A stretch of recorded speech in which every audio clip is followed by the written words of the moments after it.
Hi everybody and welcome back to another day of Fantastic Mr. Fox. We have not got that much left now, so let's see what chapters we're going to read today. Yesterday we read 2 chapters. We read Badger and Bunce's Giant Storehouse. Now, yesterday I asked you a question to see where do you think they're going next. Today we're reading 2 chapters, 14 and 15, and let's see what the titles are. So 14 is Badger has doubts. Oh, what does the word doubts mean? If someone doubts something or somebody else. If you doubt something, it means you don't believe it's going to happen. So if I said that, oh, actually the weather's been not very nice, I doubt it's going to be sunny tomorrow, which means I don't think it's going to be sunny tomorrow. So Badger has doubts. So something, maybe he thinks that wherever Mr. Fox thinks he's going to go, maybe he has doubts, maybe he thinks he can't get there, maybe he thinks he's not going to get the 3rd time lucky. And chapter 15 is called Bean's Secret Cider Cellar. Oh, so that might give us a clue of where he's going next. So maybe Badger doubts means he doesn't think that Fox can get to Bean's Secret Cider Cellar. Maybe he thinks that he's been lucky twice, but maybe he won't get lucky the 3rd time. So let's start reading. Badger has doubts. Just one more visit, cried Mr. Fox, and I bet I know where that will be, said the only small fox left. He was the smallest fox of them all. Where? Said Badger. Well, said the smallest fox, we've been to Boggis's and we've been to Bunce, but we haven't been to Bean. It must be Bean. You're right, said Mr. Fox, but what you don't know is which part of Bean's place we're about to visit. Which? They both said together. Aha, said Mr. Fox. Just wait and see. They'll be digging as they were talking. The tunnel was going forward fast. Suddenly Badger said, Doesn't this worry you just a tiny bit, Foxy? Worry me, said Mr. Fox. What? All this stealing? Mr. Fox stopped digging and stared at Badger as though he'd gone completely dotty.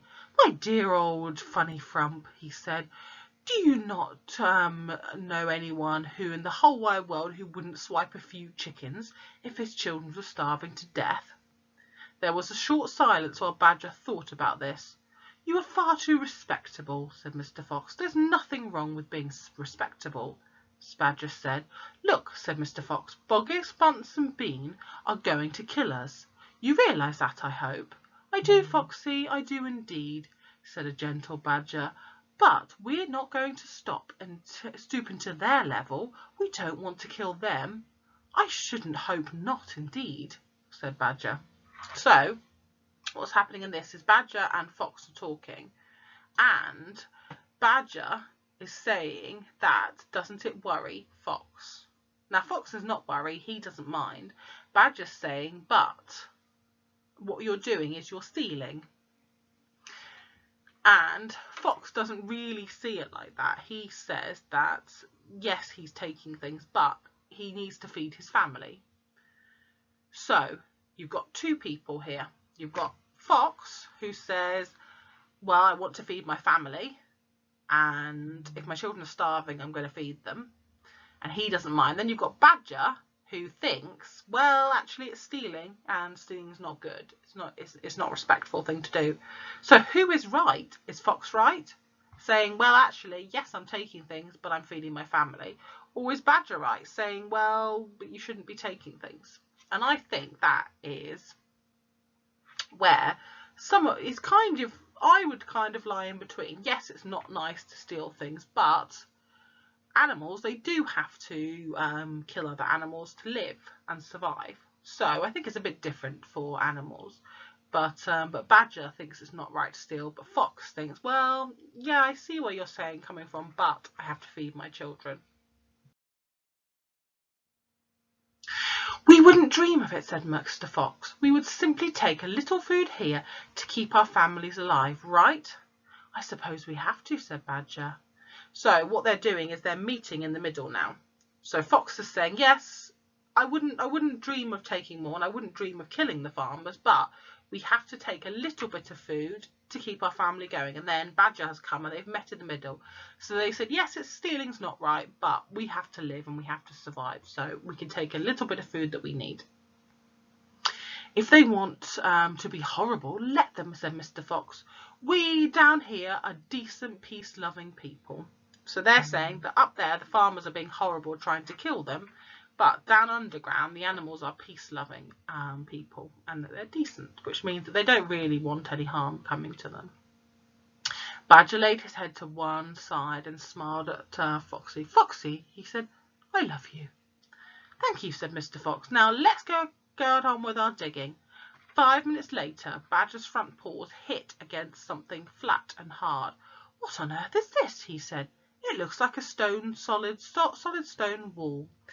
And Mr. Fox scraped away the soil. It was a wall, but it was built of bricks, not stone. The wall was right in front of them, blocking their way. Now, who in the world will build a wall under the ground? Asked Badger. Very simple, said Mr. Fox. It's the wall of the underground room, and if I'm not mistaken, it's exactly what I was looking for. So, again, Mr. Fox has stumbled across the right room. 3rd time lucky. So he really, truly, I don't think he's lucky, actually. I think he really, truly is fantastic.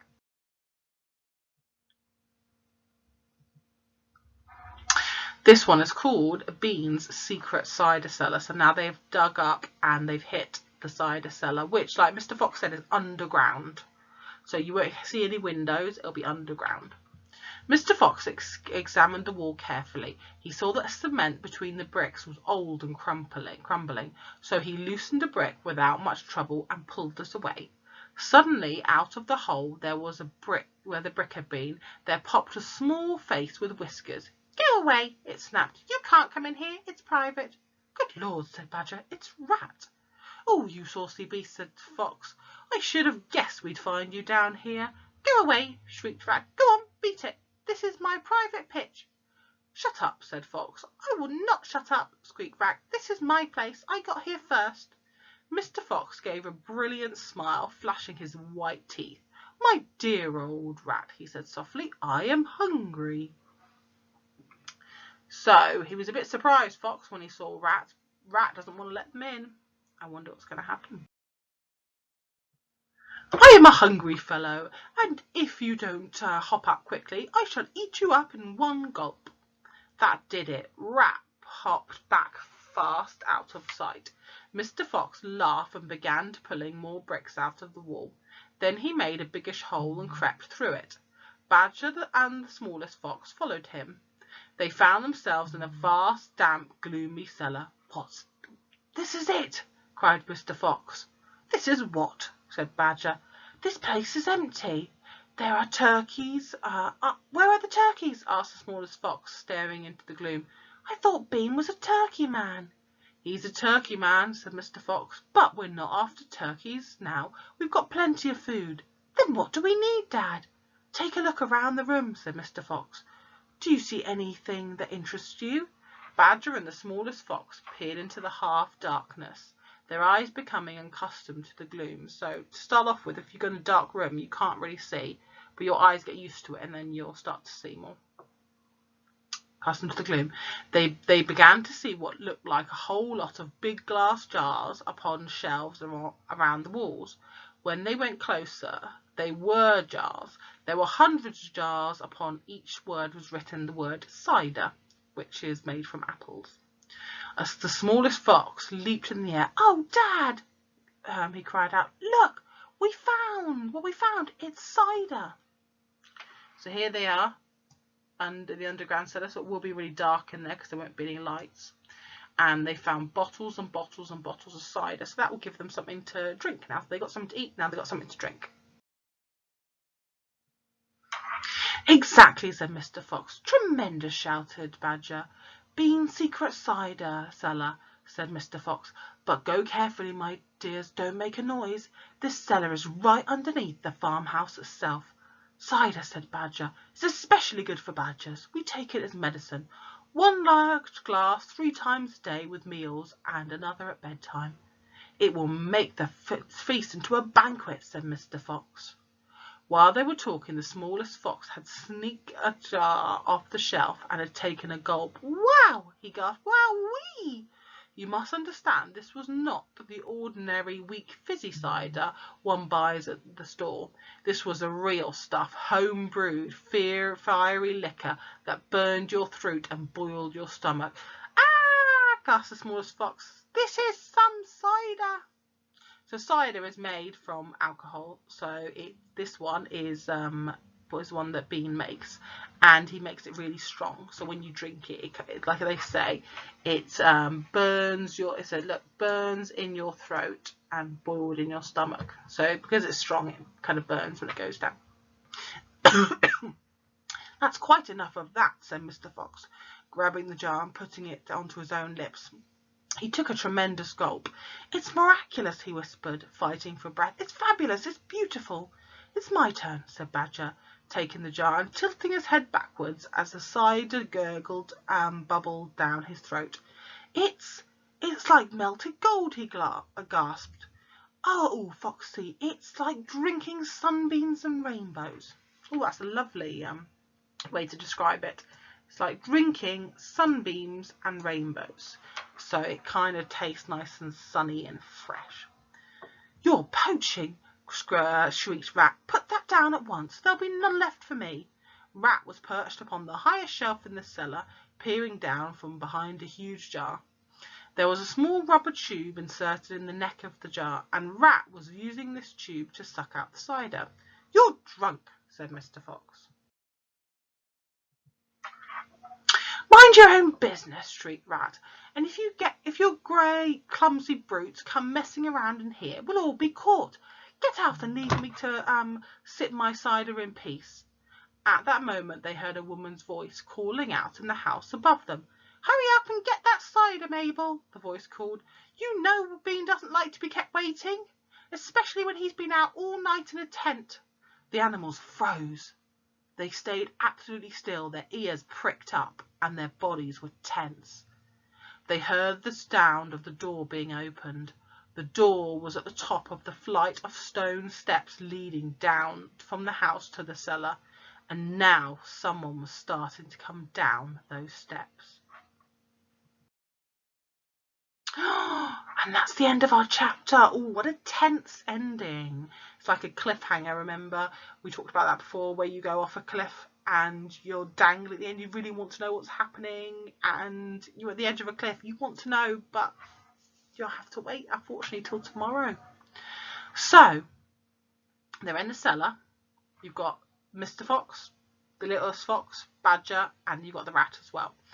And someone is coming down the stairs. What are they going to do? At the moment, they're frozen still because they're a bit scared. What do you think they're going to do? Now, maybe if someone walks down the stairs, maybe they might not see them if it's dark. Maybe they might turn the light on and then they'll see everything. What could the animals do? Ooh, now that's your question for today. What could the animals do? What are they going to do next? Are they going to stay very still? Is the light going to be turned on? Maybe if it's turned off, they might be okay. If the light was turned on, where could they go? Ooh. So make sure you type in the little comment box today. What do you think the animal's going to do? And I'll see you tomorrow for another chapter of Fantastic Mr. Fox. Bye for now.